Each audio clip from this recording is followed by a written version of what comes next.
Sharmita Shetty Mumbai to Maldives drug mafia ನಂಟು NCB ಅಧಿಕಾರಿಗಳಿಗೆ ಸಿಕ್ಕಿದೆಯಾ ಹಲವು ಸೆಲೆಬ್ರಿಟಿಗಳ ಜಾತಕ ಖಾನ್ ಬಾಯ್ಬಿಟ್ಟ ಸತ್ಯಕ್ಕೆ ಡ್ರಗ್ ಲೋಕದಲ್ಲೂ ಕಂಪನ ಎನ್ಸಿಬಿ ರಣಬೇಟೆ ಅಧಿಕಾರಿಗಳ ರೆಕಾರ್ಡ್ನಲ್ಲಿದ್ದಾರೆ ಮತ್ತಷ್ಟು ಪೆಡ್ಲರ್ಗಳು ಮಿಂಚಿನ ವೇಗದಲ್ಲಿ ತನಿಖೆ ಮಾಡ್ತಾ ಇರೋದು ಯಾಕೆ ಎನ್ಸಿಬಿ ಇದೇ ಇವತ್ತಿನ focus 18 Mumbai to Maldives Mumbai to Maldives drug mafia ನಂಟು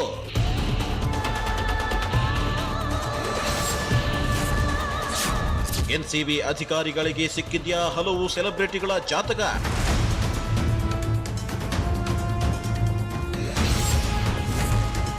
ಖಾನ್ ಬಾಯ್ಬಿಟ್ಟ ಸತ್ಯಕ್ಕೆ ಡ್ರಗ್ ಲೋಕದಲ್ಲೂ ಕಂಪನ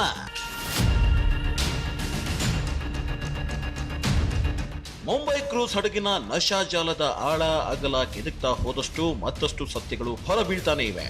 ಒಬ್ಬೊಬ್ಬರದ್ದೇ ಜಾತಕ ಬಂಡವಾಳ ಬಯಲಾಗ್ತಾ ಇದೆ. ಅಕ್ಟೋಬರ್ 3ನೇ ತಾರೀಕಿನಿಂದ ಡ್ರಗ್ಸ್ ಲೋಕದ ರಣಬೇಟೆಗೆ ಇಳಿದ ಎನ್ಸಿಬಿ ಅವತ್ತಿನಿಂದ ಇವತ್ತಿನವರೆಗೂ ಎಲ್ಲ ಆಯಾಮದಲ್ಲೂ ತನಿಖೆ ನಡೆಸುತ್ತಿದೆ. ಮಾಫಿಯಾ ಲೋಕದ ಬುಡಕ್ಕೆ ಕೈ ಹಾಕಿರೋ ಅಧಿಕಾರಿಗಳು ಮುಂಬೈ ಕ್ರೂಸ್ ಅಮಲಿನ ಪಾರ್ಟಿಗೂ ಅಂತಾರಾಷ್ಟ್ರೀಯ ಡ್ರಗ್ ಲಿಂಕ್ ಇರುವ ಮಾಹಿತಿ ಕಲೆ ಹಾಕ್ತಿದ್ದಾರೆ. ಮುಂಬೈನ ಡ್ರಗ್ ಕರ್ಮಕಾಂಡದ ನಂಟು ಮಾಲ್ಡೀವ್ಸ್ ವರೆಗೂ ಬೇರೂರಿದೆಯಾ ಅಂತ ಅದರ ಬೆನ್ನ ಹಿಂದೆ ಬಿದ್ದಿದ್ದಾರ ಮಾದಕ ವಸ್ತು ನಿಗ್ರಹ ದಳದ ಅಧಿಕಾರಿಗಳು.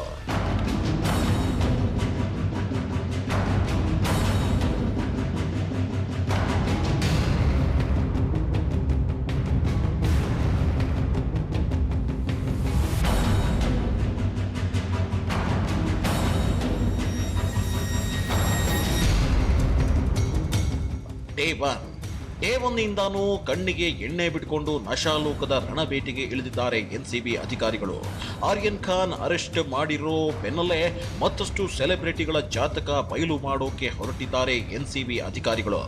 ಈಗ ಅದರ ಒಂದು ಸ್ಟೆಪ್ ಎಂಬಂತೆ ಆರ್ಯನ್ ಖಾನ್ ಜೊತೆ ಚಾಟ್ ಮಾಡಿರೋ ಹಿನ್ನೆಲೆ ಬೀಟೌನ್ನ ಉದಯೋನ್ಮುಖ ನಟಿ ಆರ್ಯನ್ ಸ್ನೇಹಿತೆ ಅನನ್ಯಾ ಪಾಂಡೆಗೆ ಎನ್ಸಿಬಿ ಸಮನ್ಸ್ ನೀಡಿದೆ.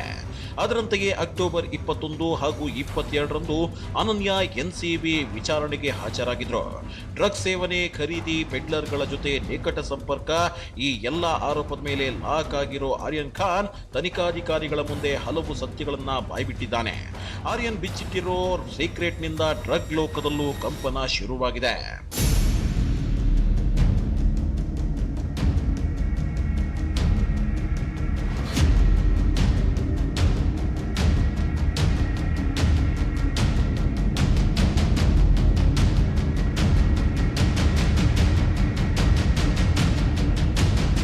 ಅಕ್ಟೋಬರ್ 2 ಆರ್ಯನ್ ಖಾನ್ ಪಾಲಿಗೆ ಕರಾಳ ದಿನ ಅಂದ್ರೂ ತಪ್ಪಾಗಲಿಕ್ಕಿಲ್ಲ. ಮುಂಬೈನಿಂದ ಗೋವಾಗೆ ಹೊರಟಿದ್ದ ಐಷಾರಾಮಿ ಹಡಗಿನಲ್ಲಿ ಡ್ರಗ್ಸ್ ಪಾರ್ಟಿ ಬಗ್ಗೆ ಪಕ್ಕಾ ಮಾಹಿತಿ ಕಲೆ ಹಾಕಿದ್ದ ಎನ್ಸಿಬಿ ಅಧಿಕಾರಿಗಳು ಶಿಪ್ಗೆ ಎಂಟ್ರಿ ಕೊಡ್ತಾರೆ.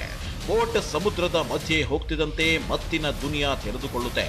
ತಕ್ಷಣಕ್ಕೆ ಅಲರ್ಟ್ ಆದ ಎನ್ಸಿಬಿ ಅಧಿಕಾರಿಗಳು ಬೋಟ್ ಮೇಲೆ ರೇಡ್ ಮಾಡಿ ಪರಿಶೀಲನೆ ನಡೆಸ್ತಾರೆ. ಡ್ರಗ್ಸ್ ಸೀಸ್ ಮಾಡಿದ್ದಷ್ಟೇ ಅಲ್ಲದೇನೆ ಶಾರುಖ್ ಖಾನ್ ಪುತ್ರ ಆರ್ಯನ್ ಖಾನ್ ಸೇರಿದಂತೆ ಅವರೊಂದಿಗೆ 7 ಜನರನ್ನು ವಶಕ್ಕೆ ಪಡಿತಾರೆ. ನಂತರ ಅಕ್ಟೋಬರ್ 3ನೇ ತಾರೀಕು ಆರ್ಯನ್ ಖಾನ್ ಸೇರಿದಂತೆ ಹಲವರನ್ನ ಎನ್ಸಿಬಿ ಅಧಿಕಾರಿಗಳು ಬಂಧಿಸ್ತಾರೆ. ಡ್ರಗ್ಸ್ ಖರೀದಿ, ಸೇವನೆ ಸೇರಿದಂತೆ ಹಲವು ಸೆಷನ್ಗಳಡಿ ಆರ್ಯನ್ ಖಾನ್ ಅನ್ನ ಎನ್ಸಿಬಿ ಅಧಿಕಾರಿಗಳು ಬಂಧಿಸ್ತಾರೆ. NDPS section 8C, section 20B, section 27, section 35ರ ಅಡಿ ಆರ್ಯನ್ ಖಾನ್ ವಿರುದ್ಧ ಕೇಸ್ ದಾಖಲಾಗಿದೆ.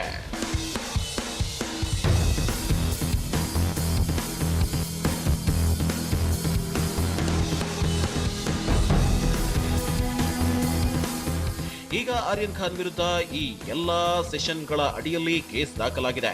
ಅಕ್ಟೋಬರ್ 3ನೇ ತಾರೀಕು ಆರ್ಯನ್ ಖಾನ್ ಬಂಧಿಸಿದ ಬೆನ್ನಲ್ಲೇ ಅಕ್ಟೋಬರ್ 4ನೇ ತಾರೀಕು ಆತನನ್ನ ಮೊದಲ ಬಾರಿಗೆ ಕೋರ್ಟ್ಗೆ ವಿಚಾರಣೆಗೆ ಹಾಜರುಪಡಿಸಲಾಯಿತು. ಎನ್ಸಿಬಿ ಅಧಿಕಾರಿಗಳು ಅಕ್ಟೋಬರ್ 11ರವರೆಗೆ ತಮ್ಮ ಕಸ್ಟಡಿಗೆ ಕೇಳಿದ್ರು. ಅಕ್ಟೋಬರ್ 7ರವರೆಗೆ ಕೋರ್ಟ್ ಆರ್ಯನ್ ಖಾನ್ ಅನ್ನ ಎನ್ಸಿಬಿ ವಶಕ್ಕೆ ನೀಡಿತು. ನಂತರ ಅಕ್ಟೋಬರ್ 7ಕ್ಕೆ ವಿಚಾರಣೆ ನಡೆಸಿದ ನ್ಯಾಯಾಲಯ ಆರೋಪಿ ಆರ್ಯನ್ ಖಾನ್ಗೆ 14 ದಿನಗಳ ಕಾಲ ನ್ಯಾಯಾಂಗ ಬಂಧನ ವಿಧಿಸಿತು. ಅಕ್ಟೋಬರ್ 8ಕ್ಕೆ ಆರ್ಯನ್ ಖಾನ್ ಅನ್ನ ಮುಂಬೈ ಆರ್ಥರ್ ರೋಡ್ ಜೈಲಿಗೆ ಶಿಫ್ಟ್ ಮಾಡಲಾಯಿತು.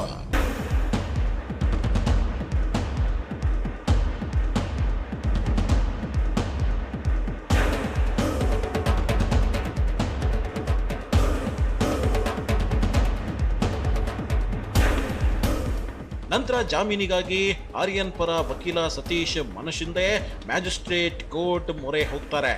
ಕೋರ್ಟ್ ಆರ್ಯನ್ ಜಾಮೀನನ್ನ ತಿರಸ್ಕರಿಸಿತು. ಹೀಗೆ ಆರ್ಯನ್ ಪರ ವಕೀಲರು ಜಾಮೀನಿಗಾಗಿ ಕೋರ್ಟ್ ಸುತ್ತಿದ್ದೇ ಬಂತು. ಆದರೆ ಆರ್ಯನ್ಗೆ ಬೇಲ್ ಮಾತ್ರ ಮಂಜೂರಾಗಲೇ ಇಲ್ಲ. 3-4 ಬಾರಿ ವಿಚಾರಣೆ ನಡೆಸಿದಾಗಲೂ ಕೋರ್ಟ್ ಆರ್ಯನ್ ಜಾಮೀನನ್ನ ತಿರಸ್ಕರಿಸಿ ಅಕ್ಟೋಬರ್ 30ರವರೆಗೆ ನ್ಯಾಯಾಂಗ ಬಂಧನ ವಿಧಿಸಿದೆ. ಜಾಮೀನು ಅರ್ಜಿ ತಿರಸ್ಕಾರಗೊಂಡ ಬೆನ್ನಲ್ಲೇ ಆರ್ಯನ್ ಪರ ವಕೀಲ ಮನ್ಶಿಂದೆ ಬಾಂಬೆ ಹೈಕೋರ್ಟ್ ಮೊರೆ ಹೋಗಿದ್ದಾರೆ. ಈಗ ಅಕ್ಟೋಬರ್ 26ಕ್ಕೆ ಹೈಕೋರ್ಟ್ ಆರ್ಯನ್ ಖಾನ್ ಜಾಮೀನು ಅರ್ಜಿ ವಿಚಾರಣೆ ನಡೆಸಲಿದೆ.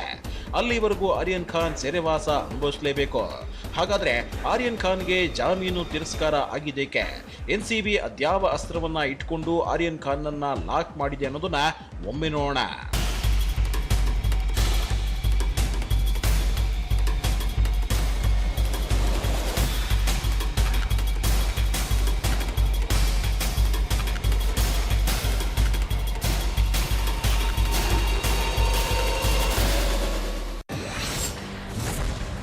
ಪ್ರಕರಣದ ಪ್ರಮುಖ ಆರೋಪಿ ಆರ್ಯನ್ ಡ್ರಗ್ಸ್ ವ್ಯಸನಿಯಾಗಿದ್ದಾರೆ.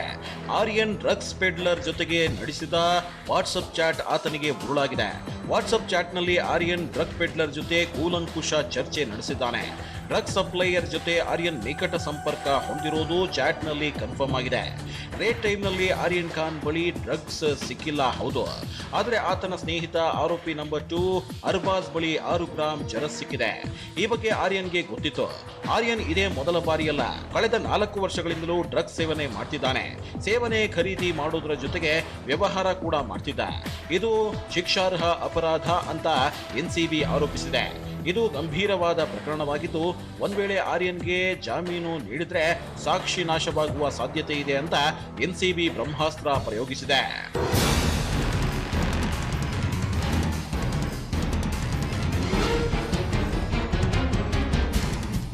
ಎನ್ಸಿಬಿ ವಕೀಲರು ಕೋರ್ಟ್ ಮುಂದೆ ಈ ಎಲ್ಲಾ ವಿಚಾರಣೆಗಳನ್ನ ಪ್ರಸ್ತಾಪಿಸಿದ್ರಿಂದಲೇ ಕೋರ್ಟ್ ಆರ್ಯನ್ ಖಾನ್ಗೆ ಜಾಮೀನು ತಿರಸ್ಕರಿಸಿದೆ. ಈ ನಡುವೆ ಮುಂಬೈನ ಈ ಡ್ರಗ್ಸ್ ಲೋಕದ ನಂಟು ಮಾಲ್ಡೀವ್ಸ್ ಜೊತೆಗಿದೆಯಾ ಅನ್ನೋ ಅನುಮಾನವೊಂದು ಕಾಡ್ತಾ ಇದೆ. ಮಾದಕ ಲೋಕದ ಬುಡವನ್ನ ಕೆದಕಿದ ಎನ್ಸಿಬಿ ಮುಂಬೈ ಟು ಮಾಲ್ಡೀವ್ಸ್ನ ಲಿಂಕ್ ಕೆದಕ್ತಾ ಇದೆ.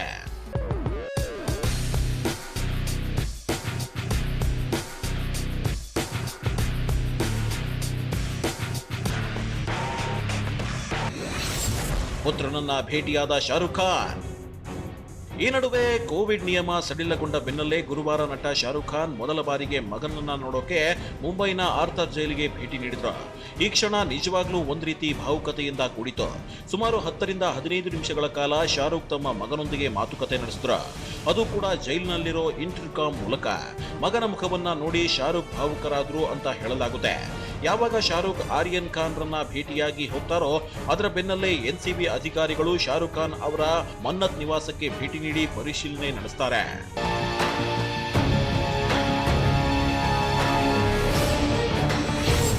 ಕಿಂಗ್ ಖಾನ್ ಮನೆಯಲ್ಲಿ ಎನ್ಸಿಬಿ ಅಧಿಕಾರಿಗಳಿಂದ ತಲಾಶ್. ಅಕ್ಟೋಬರ್ 26ಕ್ಕೆ ಬಾಂಬೆ ಹೈಕೋರ್ಟ್ನಲ್ಲಿ ಆರ್ಯನ್ ಖಾನ್ ಜಾಮೀನು ಅರ್ಜಿ ವಿಚಾರಣೆ ಇರೋ ಹಿನ್ನೆಲೆಯಲ್ಲಿ ಎನ್ಸಿಬಿ ಅಧಿಕಾರಿಗಳು ಮತ್ತಷ್ಟು ಹೈ ಅಲರ್ಟ್ ಆಗಿದ್ದಾರೆ. ಈ ಹಿನ್ನೆಲೆಯಲ್ಲಿ ಮುಂಬೈನ ಬಾಂದ್ರಾದಲ್ಲಿರುವ ಶಾರುಖ್ ಖಾನ್ ಅವರ ಮನ್ನತ್ ನಿವಾಸಕ್ಕೆ ಭೇಟಿ ಕೊಟ್ಟ ಅಧಿಕಾರಿಗಳು ಆರ್ಯನ್ ಖಾನ್ ಕೇಸ್ಗೆ ಸಂಬಂಧಿಸಿದ ಕೆಲ ದಾಖಲೆಗಳನ್ನ ಪರಿಶೀಲಿಸಿದ್ರು. ತನಿಖೆಗೆ ಸಂಬಂಧಿಸಿದಂತೆ ಕೆಲವೊಂದು ಮೆಟೀರಿಯಲ್ನ ಕಲೆಕ್ಟ್ ಮಾಡಿದ್ರು.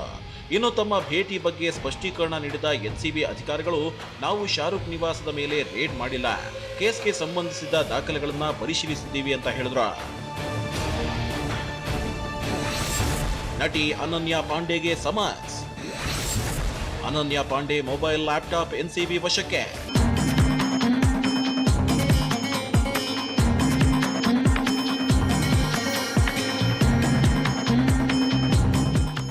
ಇನ್ನು ಆರ್ಯನ್ ಖಾನ್ ಕೇಸ್ಗೆ ಸಂಬಂಧಿಸಿದಂತೆ ಎನ್ಸಿಬಿ ಎಲ್ಲಾ ಆಯಾಮದಲ್ಲೂ ತನಿಖೆ ನಡೆಸುತ್ತಿದೆ.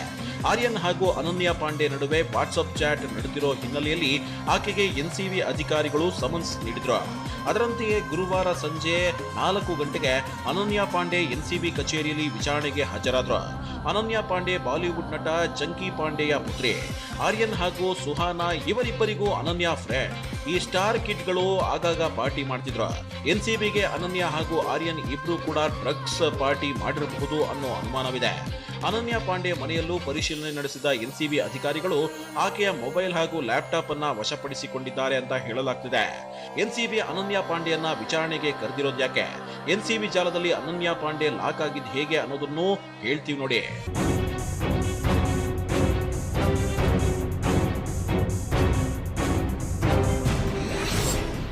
ಅಕ್ಟೋಬರ್ 20ಕ್ಕೆ ಕೋರ್ಟ್ನಲ್ಲಿ NCB Aryan Khan WhatsApp chat ಅನ್ನ ಪ್ರಸ್ತುತಪಡಿಸಿತ್ತು. ಡ್ರಗ್ಸ್ ಚಾಟ್ ನಲ್ಲಿ ಇಬ್ಬರು ಹೊಸ ನಟಿಮಣಿಯರ ಹೆಸರಿದೆ ಅಂತ ಎನ್ಸಿಬಿ ವಾದ ಮಾಡಿತ್ತು. ಅನನ್ಯ ಹಾಗೂ ಆರ್ಯನ್ ನಡುವೆ ಡ್ರಗ್ಸ್ ಕುರಿತು ಸಂಭಾಷಣೆ ಕೂಡ ನಡೆದಿದೆ.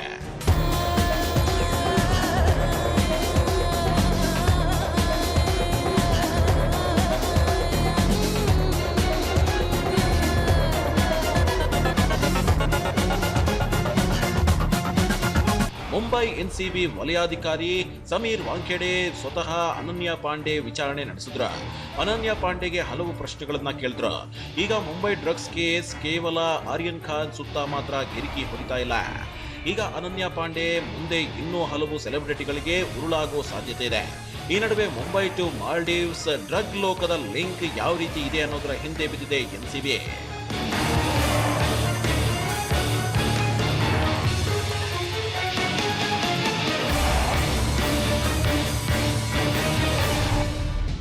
ಮುಂಬೈ ಡ್ರಗ್ಸ್ ಕೇಸಲ್ಲಿ ಮಾಲ್ಡೀವ್ಸ್ ಹೆಸರು ಕೂಡ ಸದ್ದು ಮಾಡ್ತಾ ಇದೆ. ಸಮೀರ್ ವಾಂಖೆಡೆ ವಿರುದ್ಧ ನವಾಬ್ ಮಲಿಕ್ ಮಾಡಿರೋ ಆರೋಪಕ್ಕೂ ಮಾಲ್ಡೀವ್ಸ್ಗೂ ಯಾವ ರೀತಿ ಲಿಂಕ್ ಇದೆ?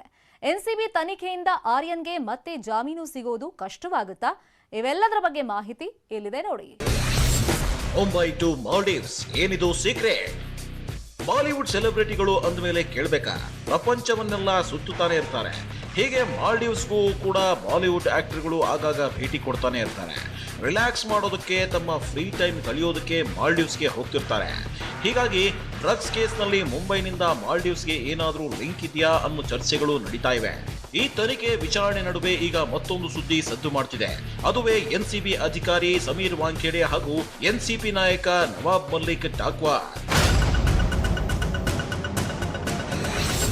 ಮಾಲ್ಡೀವ್ಸ್ಗೆ ಹೋಗಿದ್ರ ಸಮೀರ್ ವಾಂಖೆಡೆ? ಎನ್ಸಿಬಿ ಅಧಿಕಾರಿ ಮೇಲೆ ಎನ್ಸಿಪಿ ನಾಯಕನ ಆರೋಪವೇನು? ಒಂದ್ ಕಡೆ ದೇಶದಾದ್ಯಂತ ಎನ್ಸಿಬಿ ಅಧಿಕಾರಿ ಸಮೀರ್ ವಾಂಖೆಡೆ ಅವರ ದಿಟ್ಟ ಕಾರ್ಯಕ್ಕೆ ಶ್ಲಾಘನೆಯ ಮಹಾಪೂರ ಹರಿದು ಬರ್ತಿದೆ. ಅವರ ಕಾರ್ಯವೈಖರಿ ಮೆಚ್ಚಿ ಜನ ಅವರನ್ನ ಹಾಡಿ ಕೊಂಡಾಡ್ತಿದ್ದಾರೆ. ಇನ್ನೊಂದು ಕಡೆ ಸಮೀರ್ ವಾಂಖೆಡೆ ಮೇಲೆ ಎನ್ಸಿಬಿ ಮುಖಂಡ ನವಾಬ್ ಮಲ್ಲಿಕ್ ಗಂಭೀರ ಆರೋಪವೊಂದನ್ನ ಮಾಡಿದ್ದಾರೆ. ಲಾಕ್ಡೌನ್ ಟೈಮ್ನಲ್ಲಿ ಬಾಲಿವುಡ್ ಸೆಲೆಬ್ರಿಟಿಗಳು ದುಬೈ ಹಾಗೂ ಮಾಲ್ಡೀವ್ಸ್ಗೆ ಹೋಗಿ ತಂಗಿದ್ರು. ಆ ಟೈಮ್ನಲ್ಲಿ ಸಮೀರ್ ವಾಂಖೆಡೆ ಮಾಲ್ಡೀವ್ಸ್ಗೆ ಹೋಗಿದ್ರು. ಬಾಲಿವುಡ್ ಸೆಲೆಬ್ರಿಟಿಗಳಿಂದ ದುಡ್ಡು ವಸೂಲಿ ಮಾಡೋಕೆ ಹೋಗಿದ್ರ. ಮಾಲ್ಡೀವ್ಸ್ನಲ್ಲಿ ಅವರ ತಂಗಿ ಜೊತೆಗೆ ಇರೋ ಫೋಟೋ ನನ್ನ ಹತ್ರ ಇದೆ ಅಂತಾನೂ ಬಾಂಬ್ ಸಿಡಿಸಿದ್ರು. ಈ ಬಗ್ಗೆ ಟ್ವಿಟರ್ನಲ್ಲಿ ಫೋಟೋ ಕೂಡ ಶೇರ್ ಮಾಡಿದ್ರು. ವಾಂಖೆಡೆ ಬಣ್ಣ ಬಯಲಾಗಿದೆ ಅಂತ ಟ್ವಿಟರ್ನಲ್ಲಿ ಹಂಚಿಕೊಂಡಿದ್ರು. कोविड के काल में सारी इंडस्ट्री मालदीव में थी. अधिकारी के परिवार के लोग, अधिकारी स्वयं दुबई और मालदीव में क्या कर रहे हैं, इसका खुलासा अधिकारी को करना पड़ेगा, समीर वानखेड़े को. हम मांग करते हैं वो बताएं वे दुबई गए थे क्या उनके परिवार के लोग मालदीव में उस समय में थे जब पूरी इंडस्ट्री मालदीव में थी? क्या कारण था वो वहाँ गए? हमें तो पूरा यकीन है कि सारी उगाई मालदीव और दुबई में हुई है. ನವಾಬ್ ಮಲ್ಲಿಕ್ಗೆ ತಿರುಗೇಟು ನೀಡಿದ ಸಮೀರ್ ವಾಂಖೆಡೆ.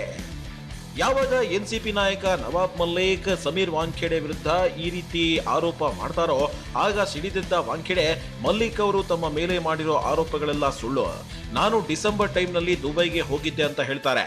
ಆದ್ರೆ ಆ ಟೈಮ್ನಲ್ಲಿ ನಾನು ಮುಂಬೈನಲ್ಲೇ ಇದ್ದೆ. ಅವರು ಬೇಕಾದ್ರೆ ತನಿಖೆ ಮಾಡಿಸಬಹುದು. ನಾನು ಸತ್ಯದ ಪರವಾಗಿ ನಿಂತಿದ್ದಕ್ಕೆ ಡ್ರಗ್ಸ್ ವಿರುದ್ಧ ಹೋರಾಟ ಮಾಡ್ತಾ ಇರೋದಕ್ಕಾಗಿ ನನ್ನನ್ನ ಟಾರ್ಗೆಟ್ ಮಾಡಲಾಗ್ತಿದೆ ಅಂತ ಆರೋಪಿಸಿದ್ರು ಸಮೀರ್. ಇಷ್ಟೆಲ್ಲ ಬೆಳವಣಿಗೆಗಳ ನಡುವೆ ತಮ್ಮ ಕರ್ತವ್ಯದಿಂದ ವಿಮುಖರಾಗದ ಸಮೀರ್ ತನಿಖೆಯಲ್ಲಿ ಸಂಪೂರ್ಣವಾಗಿ ತಮ್ಮನ್ನು ತಾವು ತೊಡಗಿಸಿಕೊಂಡಿದ್ದಾರೆ. मैं ये जो दुबई की बात कर रहे हैं, मैं इसका घोर निंदा करता हूं. ये झूठी इन्फॉर्मेशन है. जिस तारीख ये जो कह रहे हैं दिसंबर में, मैं उस टाइम पे मुंबई में हूं. ये उस चीज की जांच कर सकते हैं। पूरी तरीके से मैं इसका खंडन करता हूं और झूठा आरोप है। ಅಕ್ಟೋಬರ್ 26ಕ್ಕೆ ಬಾಂಬೆ ಹೈಕೋರ್ಟ್ನಲ್ಲಿ ಆರ್ಯನ್ ಜಾಮೀನು ಅರ್ಜಿ ವಿಚಾರಣೆ ನಡೆಯಲಿದೆ. ಆರ್ಯನ್ ಜಾಮೀನು ಅರ್ಜಿ ತಿರಸ್ಕಾರ ಆಗಬೇಕೆಂದ್ರೆ ಎನ್ಸಿಬಿ ಮತ್ತಷ್ಟು ಪಕ್ಕಾ ಸಾಕ್ಷ್ಯ ಪುರಾವೆಗಳನ್ನ ಕೋರ್ಟ್ನಲ್ಲಿ ಪ್ರಸ್ತುತಪಡಿಸಬೇಕಾಗುತ್ತೆ. ಅದಕ್ಕಾಗಿ ಎನ್ಸಿಬಿ ಅಧಿಕಾರಿಗಳು ಅಕ್ಟೋಬರ್ 26ಕ್ಕೂ ಮುಂಚೆ ಎಷ್ಟೆಲ್ಲ ಸಾಧ್ಯವಾಗುತ್ತೋ ಅಷ್ಟು ಸಾಕ್ಷಿಗಳನ್ನು ಕಲೆ ಹಾಕ್ತಿದ್ದಾರೆ. ಅದೇ ನಿಟ್ಟಿನಲ್ಲಿ ಅನನ್ಯ ಪಾಂಡೆಯನ್ನು ಎನ್ಸಿಬಿ ವಿಚಾರಣೆ ನಡೆಸಿದೆ. ಅನನ್ಯ ಪಾಂಡೆ ವಾಟ್ಸ್ಆಪ್ ಚಾಟ್ನಲ್ಲಿ ಆರ್ಯನ್ಗೆ ಡ್ರಗ್ಸ್ ತರಿಸಿಕೊಡೋಕೆ ಒಪ್ಕೊಂಡಿದ್ಲು ಅಂತ ಎನ್ಸಿಬಿ ಮೂಲಗಳು ಅನುಮಾನಿಸಿವೆ. ಇದೇ ಕಾರಣಕ್ಕೆ ಅನನ್ಯಾಳನ್ನ ಎನ್ಸಿಬಿ ಎರಡೆರಡು ಬಾರಿ ಸುದೀರ್ಘ ಗಂಟೆಗಳ ಕಾಲ ಗ್ರಿಲ್ ಮಾಡಿದೆ. ಅನನ್ಯಾಳನ್ನು ಈಗ ಸಾಕ್ಷ್ಯಾಧಾರಗಳನ್ನಾಗಿ ಎನ್ಸಿಬಿ ವಿಚಾರಣೆ ಮಾಡಿದೆ. ಅನನ್ಯಾಳಿಂದ ಬರೋ ಉತ್ತರ ಒಂದ್ ವೇಳೆ ಆರ್ಯನ್ಗೆ ತದ್ವಿರುದ್ಧವಾಗಿದ್ರೆ ಆತನಿಗೆ ಜಾಮೀನು ಸಿಗುವುದು ತುಂಬಾ ಕಷ್ಟವಾಗುತ್ತೆ. ಅಕ್ಟೋಬರ್ 26ರೊಳಗೆ ಇನ್ನಷ್ಟು ಸೆಲೆಬ್ರಿಟಿಗಳನ್ನ ಎನ್ಸಿಬಿ ಅಧಿಕಾರಿಗಳು ವಿಚಾರಣೆ ಮಾಡೋ ಸಾಧ್ಯತೆ ಇದೆ. ಈಗಾಗಲೇ ಆರ್ಯನ್ ಖಾನ್ ಎನ್ಸಿಬಿ ಅಧಿಕಾರಿಗಳ ಮುಂದೆ ತಾನು 4 ವರ್ಷಗಳಿಂದ ಡ್ರಗ್ಸ್ ಸೇವಿಸುತ್ತಿರುವುದಾಗಿ ತಪ್ಪೊಪ್ಪಿಕೊಂಡಿದ್ದಾನೆ ಅಂತ ಹೇಳಲಾಗ್ತಿದೆ. ಆರ್ಯನ್ ಬಾಯ್ಬಿಟ್ಟ ಈ ಸತ್ಯ ಡ್ರಗ್ ಲೋಕದಲ್ಲಿ ದೊಡ್ಡ ಕಂಪನ ಸೃಷ್ಟಿಸಿದೆ.